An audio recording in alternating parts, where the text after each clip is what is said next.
Okay, so how to remove the AC controller of Renault Laguna to phase 2.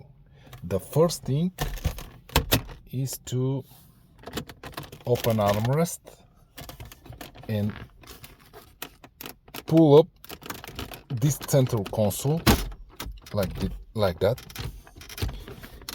and after this, just like that. The next thing is to remove the ashtray. I already removed, but it's not so hard to remove the ashtray.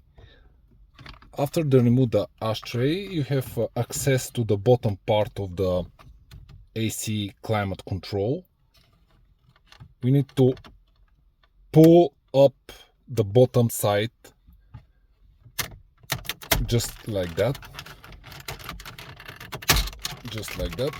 from the bottom only.